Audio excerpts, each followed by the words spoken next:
김부식. 출생 사망 1075에서 1151. 김부식은 고려 중기의 유학자 역사가 정치가였다. 이자겸과 묘청의 난을 물리치고 승승장구하여 수충정난전국 공신 내책봉되고 검교태보 수대위 문화시중 판의부사에 올랐다.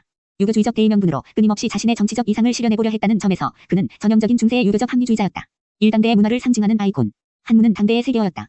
이를 얼마나 자유자재로 높은 수준에서 구사하는가. 이 시대 사람들에게 이것은 지상의 과제였다. 12세기 중반에 나온 삼국사기는 한문을 공용어로 받아들인 고려 사회가 드디어 이 언어체계를 완벽하게 소화했음을 나타내는 좋은 예이다. 역사서를 쓰는 방법론이 자리 잡혔고 문장 또한 완벽하게 구사하였다. 김부식이 이런 역작을 완성할 수 있었던 것은 김부식 개인의 능력이기도 했고 시대가 만들어준 온축의 결과이기도 했다. 흔히 삼국사기의 재미로 김부식을 말한다. 그러나 엄밀히 하자면 김부식을 중심으로 한 관리들이 만든 책이다. 그가 책임자로 있으면서 중심적인 역할을 했으므로 편의상 지은이라 하는 것이다. 김부식 한 사람의 능력만으로 삼국사기는 이뤄지지 않았다. 이 시대가 지닌 역량이 그런 수준에 올라 있었음을 말하는 것이리라. 이중국의 황제로부터 받은 선물. 김부식은 송나라에 6달 동안 머물며 송나라 희종에게 자치통감을 선물로 받았다. 김부식은 이를 보며 삼국사기에 대한 지킬 의지를 다졌을 것이다. 김부식은 1075년에 태어나 1151년에 세상을 마친 고려 중기의 유학자 역사가 정치가였다. 신라가 망할 무렵 그의 증조부인 위엄은 고려 태조에게 귀해 경주지방의 행정을 담당하는 주장에 임명되었다. 그 뒤 김부식 사형제가 중앙관료로 진출할 때까지의 생활기반은 경주에 있었다. 그의 가문이 중앙정계에 진출하기 시작한 것은 아버지 근 때부터였으나 안타깝게도 그는 젊은 나이에 세상을 떴다. 그래서 김부식은 어려서부터 현모의 수라에서 자랐다. 그럼에도 그를 포함한 사형제는 모두 문장에 뛰어나고 박학하여 과거에 합격하고 중앙정계에서 벼슬을 하였다. 아버지는 아들들에게 분명한 소망이 있었다. 최고의 문장가로 입신양명하기를 바란 것이었다. 김부식의 동생이 김부철, 이렇게 놓고 보면 송나라의 문장가 집안 소순이 그의 자식에게 붙인 이름 소식과 소철을 떠올리게 한다. 소식은 바로 송나라 최고 문장가인 소동타이다. 김부식이 관계에 진출한 것은 그의 나이 22살 때 곧 1096년이었는데 그로부터 20여 년 동안 주로 학문적인 자리에 있으면서 세상을 보는 눈의 폭과 깊이를 더해나갔다. 이 같은 김부식의 학문이 빛을 낸 것은 1116년 7월에 송나라의 사신으로 가서였다. 6달 동안 머물며 송나라 희종의 융숭한 대접을 받았고 희종은 이제 막 불혹의 나이에 들어선 패기에 찬 학자에게 사마광의 자치통감 한 지를 선물로 주었다. 김부식은 황홀했다. 황제로부터 선물을 받아서만이 아니라 이 책에 버금갈 우리의 역사서를 써보리라는 결심이 섰기 때문이었다.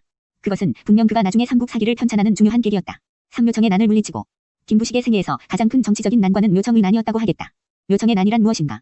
1126년 이자겸의 난으로 개경의 궁궐이 불에 타자 묘청은 무리를 모아 서경천도론을 주장하고 서경의 궁궐을 새로 지어 왕이 자주 행차하게 하였다. 그러나 개경 유신들의 반대는 극에 달했다. 급기야 묘청은 1135년 1월 서경에서 난을 일으켰다. 이때 개경 유신을 대표하는 김부식은 원수로 임명되어 직접 중군을 거느리고 상군을 지휘 통솔에 진압에 나섰다. 반란군의 진압은 그렇게 쉽지 않았다.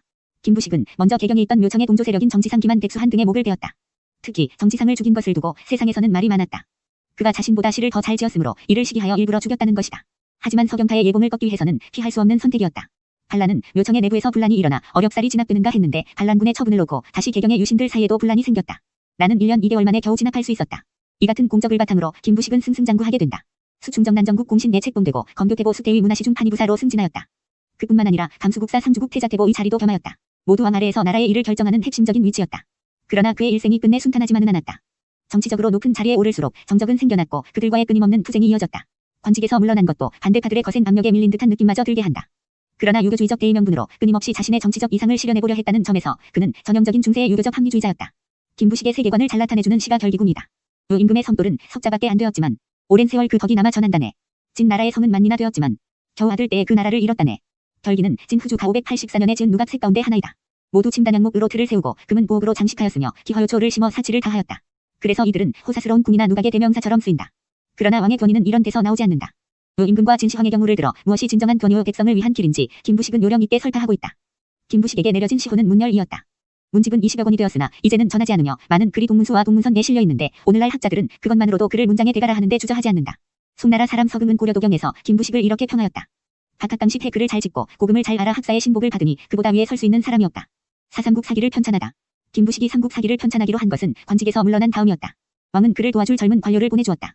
김부식은 인간의 운명적 생애에다 자신을 대입시켜가며 역사의 흐름을 보았다.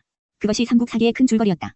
나아가 삼국 사기를 통해 유교적 이상 국가를 실현하는데 거울로 삼으려 하였다. 오늘날 우리가 보는 삼국 사기를 서지상 간략하게 정의하자면 1145년경에 김부식 등이 고려 인종의 명을 받아 편찬한 삼국시대의 정사라고 할 수 있다.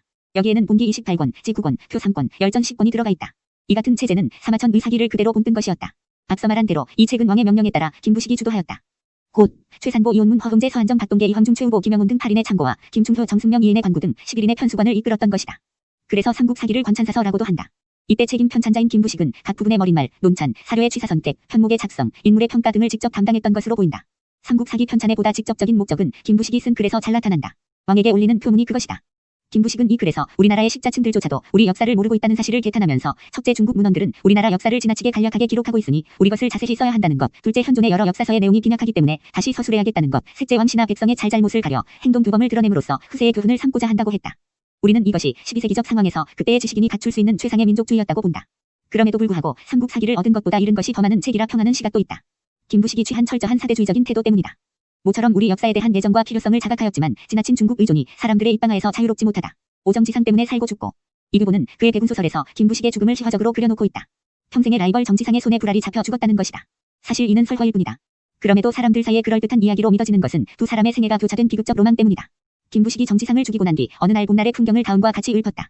버들 빛이 천가닥의 실처럼 푸르고 복사꽃 일만 점이 붉기도 하다. 그러자 문득 공중에서 정지상이 귀신으로 나타나 김부식의 뺨을 때리며 이 엉터리 같은 놈아, 내가 무슨 재주로 버들가지가 천가닥인지 복사꽃이 만송인지 세어보았다는 거냐? 시를 쓰려면 버들가지 가닥가닥 푸르고 복숭아꽃 송이송이 붉구나라고 써야지 이 멍청한 놈아라고 했다. 과연 한 글자 달라졌는데 시의 분위기는 완연 바뀌었다. 이 이야기는 시를 쾌고하는데 하나의 요령으로도 널리 인용된다. 정지상의 귀신은 끈질기게 김부식을 따라다녔다. 대군소설 속의 이야기는 다음과 같이 이어진다. 김부식이 절에 가서 뒷반에 앉아 볼일을 보는데 또 정지상이 귀신으로 나타나 김부식의 불알을 힘껏 잡아당겼다. 터질 듯한 아픔을 참느라고 용을 쓰니 김부식의 얼굴이 빨개졌다. 귀신이 술도 먹지 않았는데 왜 얼굴이 붉어지느냐고 묻다 김부식은 건너편 언덕에 단풍이 낯을 비춰 붉어지네라는 시로 응대하였다.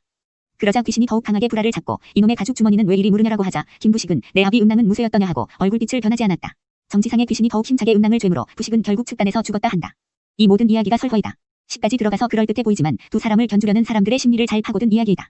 문학적으로 평가한다면 정지상은 시에 강하고 김부식은 산문에 강했다. 시적 자질에서 떨어지는 줄을 아는 김부식이 정지상에게 느꼈을 열등감이야 어느 정도 짐작이 간다. 그러나 김부식의 전하한 산문의 멋은 당대 최고였고 문벌을 이룬 자신의 집안에 대해 갖는 자부심은 팽팽했다. 거기에 정지상을 비교하기가 민망할 따름이다. 사실은 그래서 비극적 약자인 정지상에 대해 세상에 온정이 모인 것은 아니었을까.